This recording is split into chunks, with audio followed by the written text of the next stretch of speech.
Oke, baik. Assalamualaikum warahmatullahi wabarakatuh. Sebelumnya, yang terhormat Bapak Ibu, dosen penguji dan juga dosen pembimbing dari Skripsi S1 Akuntansi, khususnya angkatan 2022. Jadi pada kesempatan kali ini, saya Marsyandi Aulia dengan NIM 17066-2057 akan memaparkan skripsi saya yang berjudul Pengaruh Audit Tenur, Fee Audit, dan Spesialisasi Auditor terhadap Kualitas Audit dengan ukuran perusahaan sebagai variabel kontrol. Adapun berikut merupakan daftar isi secara keseluruhannya. Nah, untuk pembahasan yang pertama yaitu terkait dengan latar belakang. Nah, seperti yang kita tahu, laporan keuangan itu kan merupakan aspek yang krusial ya, di mana laporan keuangan ini tuh bisa jadi basis pengambilan keputusan para stakeholders, termasuk pemegang saham, apakah mereka akan menanamkan sahamnya di perusahaan tersebut atau tidak. Nah, karena itu penting untuk laporan keuangan tuh memiliki keandalan. Nah, keandalan ini itu biasanya diperoleh dari validasi pihak ketiga yang independen, yaitu auditor eksternal, nah, biasanya melalui kualitas audit. Nah, tapi ternyata secara praktiknya masih terdapat beberapa kasus kegagalan audit, di mana seorang auditor memberikan penilaian yang bagus padahal laporan keuangan tersebut mungkin ada kecurangan ataupun ada manipulasi dan lain sebagainya, termasuk pada PT Aisyah salah satunya yang berasal dari industri barang konsumsi pada saat itu. Nah, karena adanya kasus kegagalan audit ini, maka ini menggambarkan bahwa kualitas audit itu ternyata belum selalu optimal, sehingga perlu dikaji faktor-faktor yang mempengaruhinya. Selain itu, penelitian terdahulu terkait dengan determinan kualitas audit juga masih inkonsisten hasilnya gitu. Ada penelitian yang menyatakan bahwa pengaruhnya positif, ada juga yang menyatakan bahwa pengaruhnya negatif, ada yang bilang tidak berpengaruh dan sebagainya. Nah, karena itu penelitian ini itu dilakukan untuk meninjau kembali terkait dengan pengaruh audit tenur, fee audit, dan spesialisasi auditor terhadap kualitas audit dengan ukuran perusahaan sebagai variabel kontrol. Nah, berikut merupakan pertanyaan penelitiannya. Jadi, secara garis besar penelitian ini tuh akan menjawab pertanyaan tersebut, yaitu apakah audit tenur secara signifikan berpengaruh negatif terhadap kualitas audit? Yang kedua, apakah fee audit secara signifikan berpengaruh positif terhadap kualitas audit? Dan yang ketiga, apakah spesialisasi auditor secara signifikan berpengaruh positif terhadap kualitas audit? Dan yang terakhir, apakah ukuran perusahaan secara signifikan berpengaruh positif terhadap kualitas audit? Nah, untuk menjawab pertanyaan tersebut, maka dirumuskanlah tujuan sebagai berikut, yaitu menguji dan menganalisis pengaruh audit tenur, fee audit, spesialisasi auditor, dan ukuran perusahaan terhadap kualitas audit. Yang berikut merupakan manfaat penelitiannya. Jadi secara teoritis, kurang lebih penelitian ini diharapkan dapat dijadikan sebagai bukti empiris terkait dengan pengaruh audit tenur, fee audit, dan spesialisasi auditor terhadap kualitas audit, dan juga dapat memperkaya literatur serta mendukung pengembangan agensi teori dan penelitian sebelumnya. Selanjutnya yaitu untuk manfaat praktisnya bagi perusahaan, penelitian ini itu dapat dijadikan sebagai pertimbangan dalam pemilihan dan evaluasi auditor guna meningkatkan kualitas audit. Yang kedua, bagi auditor itu sendiri itu dapat dijadikan sebagai dasar dalam meningkatkan kompetensi, independensi, dan spesialisasi auditor guna meningkatkan mutu audit. Dan yang terakhir untuk regulator, ini dapat dijadikan sebagai masukan dalam pengembangan kebijakan terkait dengan masa perikatan, fee audit, dan juga standar mutu audit. Nah, berikut merupakan teori pendukung dari penelitian ini. Jadi, teori yang digunakan yaitu teori agensi. Nah, seperti yang kita tahu, teori agensi ini kan menjelaskan terkait dengan hubungan antara prinsipal dan agennya, di mana di antara hubungan itu berpotensi adanya konflik kepentingan, termasuk asimetri informasi. Nah, makanya untuk mengurangi asimetri informasi ini diperlukanlah pihak ketiga untuk sebagai penengah gitu, di mana pihak ketiga ini yaitu auditor independen yang memberikan penilaian objektif atas kewajaran laporan keuangan gitu. Oleh karena itu, kualitas audit yang dihasilkan oleh auditor ini itu menjadi aspek penting dalam meningkatkan keandalan informasi laporan keuangan. Yang mana dalam penelitian ini, audit tenur, fee audit, dan spesialisasi auditor itu digunakan untuk menjelaskan bagaimana karakteristik auditor dapat mempengaruhi kualitas audit dalam mengurangi konflik keagenan dan asimetri informasi. Gitu. Jadi intinya untuk peranan auditor di sini itu sebagai pihak ketiga antara prinsipal dan agen untuk mengurangi adanya konflik kepentingan tersebut. Gitu. Untuk selanjutnya yaitu konsep and teliti. Yang pertama yaitu terkait dengan kualitas audit. Jadi kualitas audit ini merupakan kemampuan auditor dalam mendeteksi dan mengungkapkan salah saja material gitu, dan juga memberikan opini secara independen sesuai dengan standar audit, di mana ini berkaitan erat dengan kompetensi, independensi, dan juga profesionalisme auditor gitu. Nah, untuk kualitas audit ini, itu dalam penelitian-penelitian sebelumnya, itu menggunakan proxy yang lumayan beragam gitu. Ada yang menggunakan opini audit, ada yang menggunakan opini audit going concern, ada juga yang menggunakan discretionary accrual, ada juga yang menggunakan earning benchmark, dan juga ada yang menggunakan reputasi KP. Dan dalam penelitian ini digunakan reputasi KP, itu Big Four dan non-Big Four. Nah, selanjutnya yaitu audit tenure. Di mana audit tenure ini itu menggambarkan lamanya masa perikatan antara auditor dengan KAP. Yang mana audit tenure ini biasanya kalau semisal terlalu panjang itu bisa menurunkan independensi, tapi ternyata terlalu singkat juga bisa menghambat pemahaman auditor terhadap klien terkait gitu. Adapun untuk audit tenure, ini biasanya diukur dengan jumlah tahun perikatan auditor. Jadi, untuk tahun pertama itu nilai 1, tahun kedua nilai 2, dan seterusnya gitu. Selanjutnya itu untuk fee audit. Jadi, fee audit itu merupakan kompensasi yang diterima oleh auditor ataupun KAP atas jasa audit laporan keuangan. Nah, ini biasanya berkaitan erat dengan kompleksitas, waktu, dan sumber daya dalam proses audit. Nah, dalam penelitian terdahulu, biasanya untuk fee audit ini, itu menggunakan proxy logaritma natural fee audit maupun logaritma natural dari professional fee. Adapun dalam penelitian ini itu menggunakan fee audit supaya lebih jelas. Selanjutnya yaitu untuk spesialisasi auditor. Ini merupakan keahlian auditor dalam memahami karakteristik industri tertentu. Biasanya auditor spesialis ini dinilai memiliki pemahaman dan pengalaman yang lebih baik gitu, sehingga mampu memberikan atau menghasilkan kualitas audit yang lebih baik. Nah, untuk spesialis auditor ini itu biasanya diukur dengan menggunakan pangsa aset dari klien maupun pangsa pasar klien itu sendiri. Adapun dalam penelitian ini itu menggunakan pangsa pasar klien, yaitu dengan auditor industry specialization. Dan selanjutnya itu untuk ukuran perusahaan, itu menggambarkan skala besar kecilnya suatu perusahaan, yang mana ini berkaitan erat dengan kompleksitas operasional dan juga potensi konflik keagenan gitu. Biasanya semakin besar perusahaannya, semakin kompleks juga gimana pemeriksaan auditnya gitu. Dimana untuk ukuran perusahaan ini digunakan proxy logaritma natural dari total aset. Nah, selanjutnya yaitu hasil penelitian terdahulu dan gap penelitian. Seperti yang sudah dijelaskan pada latar belakang sebelumnya, bahwa penelitian-penelitian terkait dengan variabel-variabel ini itu ternyata masih ada gap gitu, masih ada hasil yang inkonsisten gitu. Ada sebagian menyatakan pengaruh positif, ada yang menyatakan pengaruh negatif, ada yang menyatakan pengaruh signifikan atau tidak signifikan. Nah, seperti pada audit tenure ini biasanya yang menyatakan bahwa positif itu dikarenakan semakin lama masa perikatan tuh maka auditor semakin dalam gitu pemahamannya terkait dengan klien tersebut, maka dari itu kualitas auditnya bisa lebih baik. Adapun audit tenure bisa berpengaruh negatif dikarenakan semakin lama masa perikatan itu dapat mengurangi independensi auditor, maka dari itu kualitas auditnya dapat menurun. Dan yang ketiga, untuk tidak berpengaruh ini itu dikarenakan terlepas dari masa perikatan, auditornya memiliki standar kerja gitu, memiliki aturan-aturan kerja yang tidak bisa ditinggalkan, sehingga seharusnya mau auditan itu panjang maupun pendek itu menghasilkan kualitas audit yang sama baiknya gitu. Adapun untuk fee audit itu dinyatakan berpengaruh positif dikarenakan fee audit yang besar itu dapat meningkatkan motivasi auditor gitu dalam memeriksa laporan keuangan klien, sehingga kualitas audit yang dihasilkan juga lebih baik gitu. Adapun juga menyatakan bahwa pengaruhnya negatif karena tidak semata-mata kualitas audit itu dihasilkan oleh fee audit, malah itu bisa berkecenderungan untuk berkaitan dengan ketergantungan finansial gitu antara auditor dengan klien, yang sehingga dapat mempengaruhi independensinya juga gitu mungkin.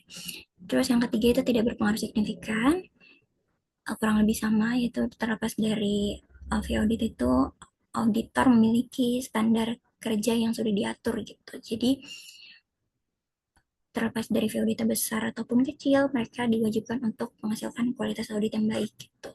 Walaupun untuk spesialisasi auditor itu dinyatakan berpengaruh positif dikarenakan auditor spesialis itu memiliki pemahaman yang lebih dalam gitu dibanding non spesialis, makanya kualitas audit yang dihasilkan bisa lebih baik. Adapun berpengaruh negatif karena um, apa namanya auditor spesialis itu mungkin dia lebih ke bisa menggambarkan suatu prosedur audit gitu, dimana biasanya mereka akan mengutamakan pengalamannya dibanding dengan fakta objektif pada saat terjadinya atau pada saat dilakukannya pemeriksaan seperti itu. Adapun untuk tidak berpengaruh signifikannya itu dikarenakan banyak aspek lain terlepas dari auditor tersebut spesialis atau tidak yang dapat mempengaruhi kualitas audit itu. Nah, dikarenakan masih adanya inkonsistensi hasil penelitian ini, maka diperlukan pengujian kembali untuk memperoleh hasil audit yang lebih konsisten dan juga komprehensif. Nah, selanjutnya yaitu terkait dengan pengembangan hipotesis dan juga kerangka konseptual. Nah, di mana untuk yang pertama yaitu hipotesisnya audit tenure secara signifikan berpengaruh negatif terhadap kualitas audit. Kenapa demikian? Karena audit tenure yang terlalu panjang itu dapat menimbulkan kedekatan antara auditor dengan klien yang dapat menimbulkan adanya connection secara emosional yang pada akhirnya dapat menurunkan independensi dan objektivitas dari auditor. Yang karena itu dapat meningkatkan risiko toleransi yang pada akhirnya menurunkan kualitas audit. Itu untuk hipotesis yang pertama. Untuk yang kedua yaitu terkait dengan V-audit, di mana hipotesisnya adalah V-audit itu secara signifikan berpengaruh positif terhadap kualitas audit. Kenapa demikian? Karena V-audit yang memadai itu memungkinkan auditor untuk mengalokasikan waktu, sumber daya, dan prosedur audit secara optimal, serta memberikan motivasi lebih kepada auditor sehingga dapat meningkatkan kemampuan auditor dalam menghasilkan kualitas audit yang lebih baik. Gitu.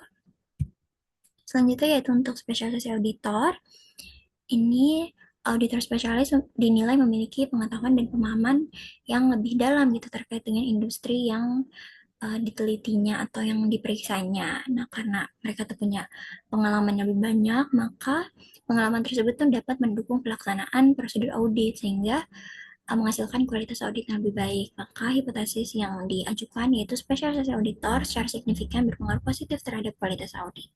Dan yang keempat yaitu terkait dengan ukuran perusahaan, di mana ukuran perusahaan yang relatif besar itu memiliki kompleksitas operasional, potensi asimetri informasi, dan tuntutan transparansi yang lebih tinggi biasanya dibanding dengan perusahaan yang skalanya kecil, yang mana perusahaan besar ini membutuhkan kualitas audit yang lebih baik gitu. Karena itu, ukuran perusahaan digunakan sebagai variabel kontrol karena dinilai selain dari karakteristik auditor tadi, kita juga harus mempertimbangkan terkait dengan karakteristik perusahaan yang sedang diaudit gitu. Karena itu, ukuran perusahaan ini digunakan sebagai variabel kontrol sebagai faktor yang mewakilkan terkait dengan karakteristik dari perusahaan tersebut. Adapun untuk hipotesisnya yaitu ukuran perusahaan secara signifikan berpengaruh positif terhadap kualitas audit, di mana hipotesis-hipotesis tersebut didukung oleh penelitian-penelitian terdahulu sebagai berikut. Dan selanjutnya yaitu terkait dengan kerangka konseptual. Jadi penelitian ini itu seperti yang sudah dijelaskan sebelumnya akan mengkaji terkait dengan pengaruh audit tenure, fee audit, spesialisasi auditor, dan juga ukuran perusahaan terhadap kualitas audit. Di mana berikut merupakan hipotesisnya yang sudah dijelaskan sebelumnya. Nah, berikut merupakan unit analisis populasi dan sampel. Jadi pada penelitian ini, unit analisis dan populasinya yaitu terdapat pada perusahaan manufaktur industri barang konsumsi yang terdaftar di BI pada periode 2023 sampai dengan 2025, yaitu 3 tahun terakhir, di mana analisis ini digunakan dengan data sekunder dari annual report masing-masing perusahaan, yang mana pemilihan sektor ini itu didasarkan pada tingginya kompleksitas transaksi, sehingga kualitas audit itu dinilai penting untuk dikaji.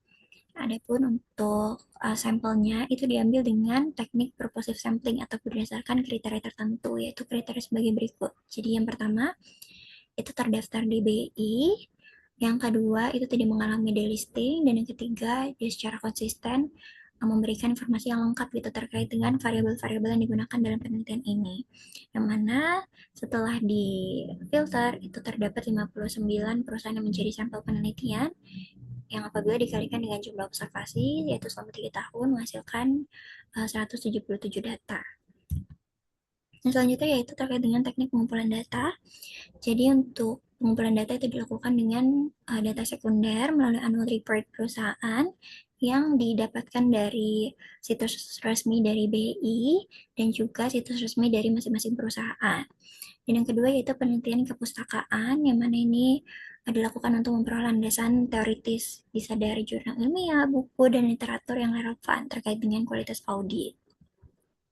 Nah, selanjutnya yaitu terkait dengan operasionalisasi dari variabel yang diteliti. Yang pertama untuk variabel dia itu sendiri, yaitu kualitas audit. Dalam penelitian ini itu digunakan atau diukur menggunakan variabel dummy dengan berdasarkan reputasi dari kantor akuntan publik ataupun KAP, mana akan diberikan nilai 1 apabila perusahaan tersebut diaudit oleh KP Big Four, di mana KP Big Four ini mencakup Deloitte, KPMG, PwC, dan juga EY, dan bernilai 0 apabila perusahaan diaudit oleh KP non-Big Four. Pemilihan proxy ini itu didasarkan oleh penilaian bahwa KP Big Four itu umumnya memiliki standar mutu yang lebih tinggi gitu dibanding dengan KP non-Big Four. Itu dibuktikan dengan filtrasi dari sumber daya yang ada di KP Big Four itu biasanya cenderung lebih lebih strict gitu dibanding dengan KP non Big Four.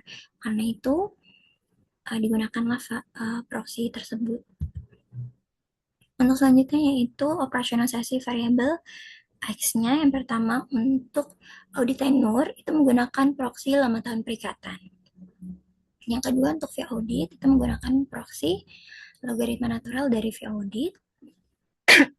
Dan yang ketiga untuk spesialisasi auditor kita menggunakan proxy IS, yaitu Auditor Industry Specialization, yang mana cara menghitungnya itu dengan membagi jumlah klien dalam KAP, jumlah klien KAP dalam industri dibagi dengan jumlah emiten dalam industri dikali dengan 100%. Adapun untuk ukuran perusahaan, sebagai variabel kontrol itu diukur dengan logaritma natural dari total aset. Nah, berikut merupakan teknik analisis data yang digunakan, yaitu dengan analisis kuantitatif, metode regresi logistik, menggunakan platform IBM SPSS statistik, di mana untuk analisis yang dilakukan, yang pertama itu ada analisis statistik deskriptif yang menggambarkan karakteristik data penelitian termasuk minimum, maksimum, rata-rata, dan juga standar deviasi. Yang kedua yaitu yang utamanya yaitu analisis regresi logistik. Kenapa menggunakan regresi logistik? Itu dikarenakan variabel Y dalam penelitian ini tuh bersifat dikotomis atau hanya ada dua kategori, yaitu Big Four dan non-Big Four atau dummy gitu. Dimana berikut merupakan model dari regresi logistik yang digunakan. Untuk pengujian modelnya, itu meliputi uji kesesuaian model, uji kelayakan model, uji koefisien determinasi, uji regresi logistik simultan, dan juga uji WALT. Nah, berikut merupakan hasil dari pengujian data yang sebelumnya telah dilakukan. Nah, di mana yang pertama untuk analisis statistik deskriptif dalam tabel ini tuh disajikan terkait dengan hasil akhirnya gitu, di mana audit tenure tuh memiliki nilai minimum 1, maksimum 3. Ini inline dengan proksinya, yaitu di mana kan tadi sesuai dengan tahun perikatan ya. Nah, karena penelitian ini dilakukan dalam 3 tahun, maka nilai minimumnya 1, nilai maksimumnya 3 gitu. Untuk fee audit itu bernilai minimum 18 dan bernilai maksimum 24. Yang mana selanjutnya yaitu untuk spesialisasi auditor itu memiliki nilai minimum 0,02 dan juga nilai maksimum 0,15. Untuk ukuran perusahaan nilai minimumnya 24 dan nilai maksimumnya 33. Nah, di mana audit tenure ini itu memiliki rata-rata 1,18 tahun, yang mana menunjukkan bahwa sebagian dari emiten yang diteliti itu mereka memilih untuk melakukan rotasi audit atau mengganti KP gitu selama 3 tahun itu, dan sebagian lainnya itu memilih untuk mempertahankan KP yang sama. Nah, karena ini lebih dekat kepada angka 2, maka bisa dibilang sebagian besar tuh memilih untuk mempertahankan KP yang sama gitu dibanding mengganti KP yang mengaudit emiten mereka. Yang kedua yaitu untuk fee audit, ini memiliki nilai rata-rata 20,24 yang mengindikasikan bahwa adanya variasi besaran fee audit gitu sesuai dengan karakteristik dan kompleksitas perusahaan. Dan yang ketiga, spesialisasi auditor ini memiliki nilai rata-rata 7,33%, yang mana ini menunjukkan bahwa pangsa pasar auditor itu cenderung kecil atau tidak terspesialisasi dalam industri tersebut. Dan yang selanjutnya yaitu untuk ukuran perusahaan memiliki nilai rata-rata 28,16 yang mencerminkan adanya variasi ukuran perusahaan dalam sampel penelitian. Dan yang terakhir untuk kualitas audit, ini memiliki nilai minimum 0, maksimum 1 sesuai dengan proxy tadi yaitu DAMI, di mana rata-ratanya adalah 0,32 atau 32%, yang menyatakan bahwa 32% dari observasi ini itu diaudit oleh KP Big Four, sedangkan selebihnya yaitu 67% lainnya itu diaudit oleh KP non Big Four. Jadi secara keseluruhan masih didominasi oleh KP non Big Four gitu. Nah, berikut merupakan hasil dari analisis regresi logistik. Yang pertama untuk hasil uji kesesuaian model, di mana pada blok 0 itu memiliki nilai 222,451, sedangkan pada blok 1, yaitu pada blok akhir setelah dimasukkan model regresi itu menjadi 85,253, yang mana penurunan nilai ini itu mengindikasikan bahwa model memiliki kemampuan prediksi yang lebih baik gitu setelah variabel penelitian dimasukkan gitu.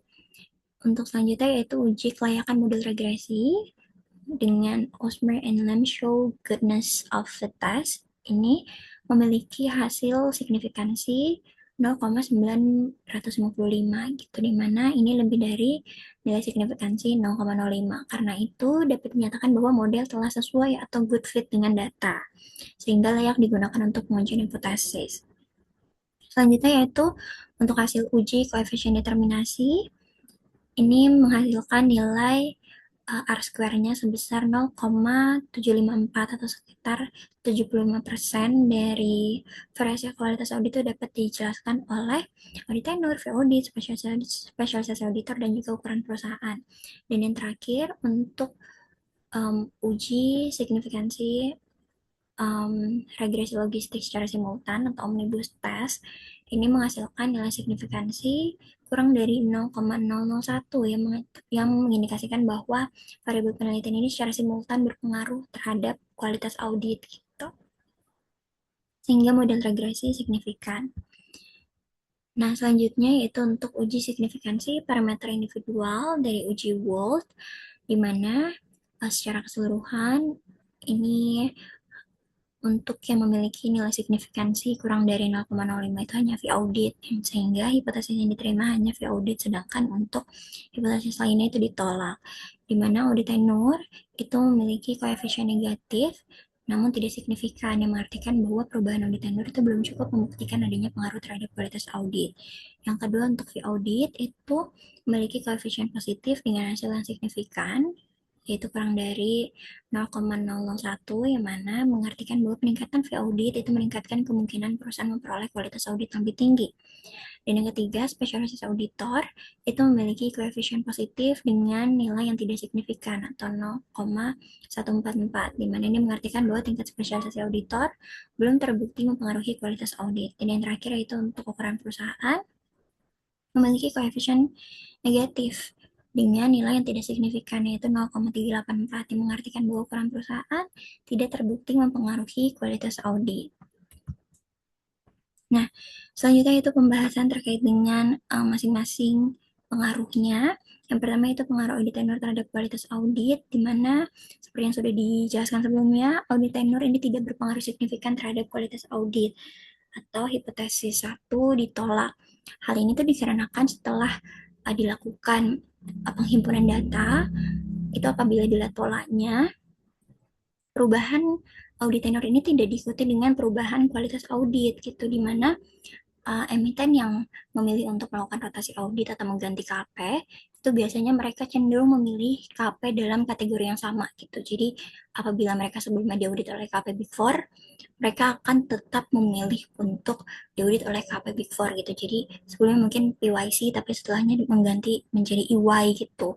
Sehingga rotasi tersebut tidak mengubah kualitas audit yang dihasilkan. Sebaliknya juga, untuk emiten yang diaudit oleh KP non Big Four, mereka tuh memilih untuk diaudit oleh KP non Big Four lagi nih, sekalipun terjadi rotasi atau sekalipun mengganti auditor yang mengaudit laporan keuangan mereka. Karena itu tidak berpengaruh terhadap kualitas audit, karena setiap adanya perubahan masa perikatan ini tidak diikuti dengan perubahan kualitas audit. Yang karena itu si emiten tadi itu memiliki preferensi untuk tetap menggunakan auditor dalam kategori yang sama gitu. Nah, di mana sebagian besar perusahaan sekitar 76% itu mempertahankan KP yang sama, namun untuk sebagian lainnya itu memilih untuk mengganti KP yang mengaudit laporan keuangan mereka. Namun yang seperti dijelaskan sebelumnya, bahwa sekalipun terjadinya perubahan audit tenur itu tidak diikuti dengan perubahan kualitas audit, alias mereka masih menggunakan KP dengan kategori reputasi yang sama gitu. Nah, dalam teori agensi, fungsi pengawasan auditor ini tetap dapat berjalan meskipun melalui penerapan independensi, objektivitas, dan standar profesional, sehingga kualitas audit tidak hanya ditentukan oleh masa perikatan.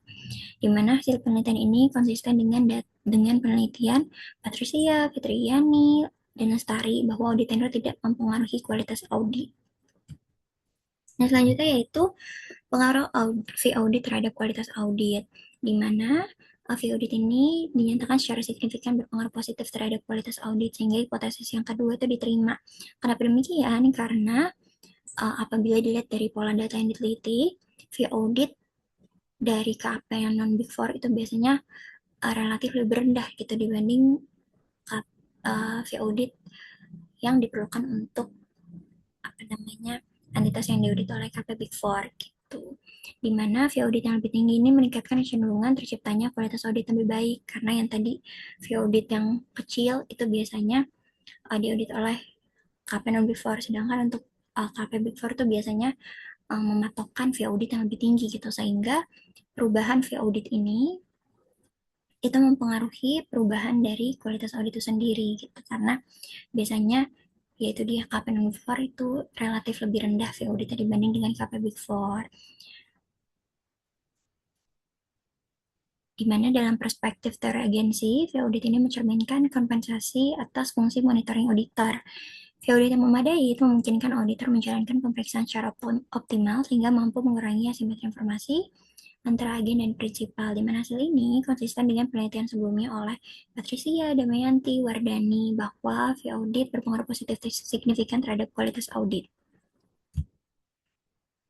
Dan selanjutnya yaitu pengaruh spesialisasi auditor terhadap kualitas audit, di mana hasilnya itu tidak berpengaruh signifikan. Kenapa demikian? Karena seperti yang dilihat sebelumnya gitu pada statistik deskriptif tadi kan rata-ratanya cuma 7% ya. Jadi ternyata auditor itu cenderung tidak terspesialisasi pada industri tersebut, di mana pangsa pasar tertinggi itu hanya sekitar 14 sampai dengan 15% gitu, tidak mendominasi sebagian besar dari industri tersebut gitu. Jadi karena auditor tersebut tidak terspesialisasi, itu um, karenanya keahlian auditor pada industri tertentu itu belum menjadi faktor utama yang menentukan kualitas audit.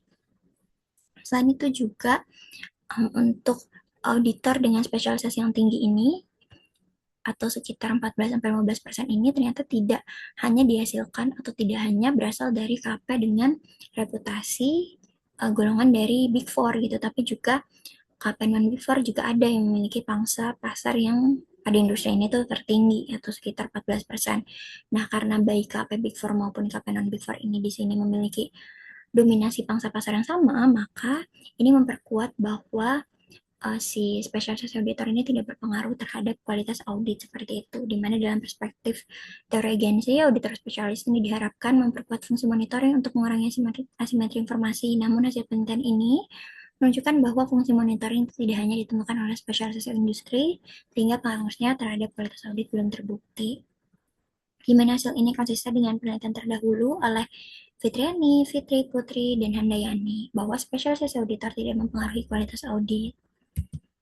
Selanjutnya yaitu ukuran perusahaan terhadap kualitas audit, yang mana hasilnya juga tidak berpengaruh ternyata. Nah, Ternyata ukuran perusahaan ini belum menjadi faktor utama yang menentukan kualitas audit, karena data penelitian ini menunjukkan bahwa rentang ukuran perusahaan pada KP Big Four dan non-Big Four itu saling overlap gitu. Jadi terdapat perusahaan besar yang memilih untuk diaudit oleh KP non-Big Four, dan juga sebaliknya ada juga perusahaan yang relatif kecil tapi dia memilih untuk diaudit oleh KP Big Four gitu. Jadi tidak semata-mata ukuran perusahaan atau perusahaan memiliki aset yang besar ini memiliki preferensi untuk diaudit oleh KP Big Four gitu. Jadi karena tidak selalu demikian, maka peningkatan ukuran perusahaan ini tidak selalu diikuti dengan perubahan kualitas audit atau tidak berpengaruh gitu terhadap kualitas audit. Yang mana dalam perspektif dari agensi, perusahaan yang lebih besar ini diperkirakan membutuhkan mekanisme monitoring yang lebih akurat, yang lebih kuat gitu akibat meningkatnya simetri informasi. Namun hasil penelitian ini menunjukkan bahwa kebutuhan monitoring tersebut tidak selalu diwujudkan melalui penggunaan auditor dengan reputasi yang lebih tinggi. Hasil ini konsisten dengan penelitian sebelumnya oleh Farid, Pratiwi, dan juga Sari bahwa ukuran perusahaan tidak berpengaruh terhadap kualitas audit. Nah, adapun berdasarkan pembahasan tadi dapat disimpulkan bahwa audit tenure tidak berpengaruh signifikan terhadap kualitas audit, sehingga hipotesis yang pertama ditolak. Yang kedua, fee audit secara signifikan berpengaruh positif terhadap kualitas audit, sehingga hipotesis yang kedua diterima.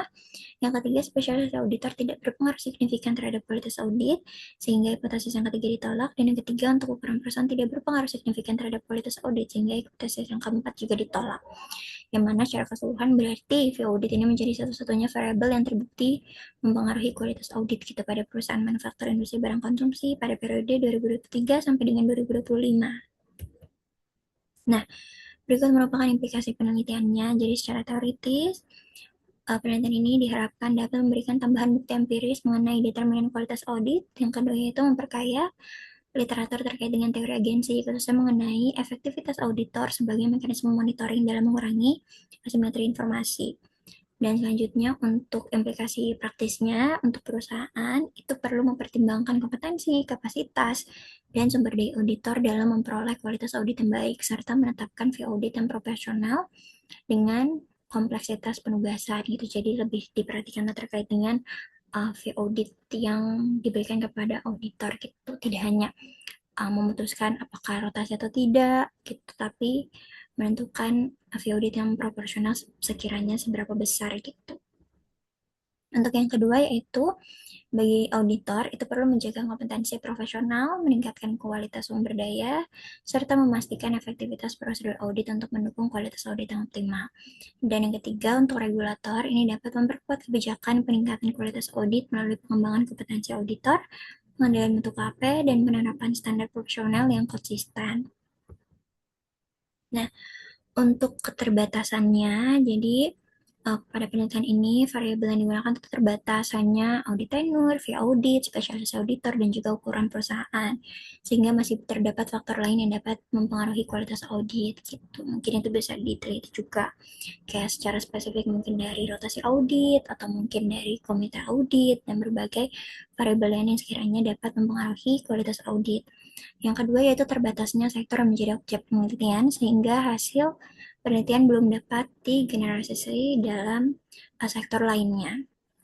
Dan yang ketiga yaitu penggunaan reputasi auditor sebagai proksi kualitas audit, yang mana variabel dummy itu menyebabkan variasi pengukuran itu masih terbatas gitu. Dan untuk rekomendasinya, yang pertama itu menambahkan variabel lain yang berpotensi mempengaruhi kualitas audit untuk meningkatkan kemampuan model penelitian seperti sebelumnya tadi ada rotasi audit mungkin, atau dari komite audit, atau mungkin dari audit report lag maupun berbagai variabel lainnya gitu. Yang kedua, penelitian selanjutnya itu disarankan menggunakan objek penelitian dari sektor lain seperti mungkin sektor keuangan, kesehatan, infrastruktur, maupun sektor lainnya agar hasil penelitian memiliki tingkat generalisasi yang lebih baik. Dan yang ketiga yaitu menggunakan proxy kualitas audit yang lebih beragam atau mengombinasikan beberapa indikator untuk memperoleh pengukuran yang lebih komprehensif.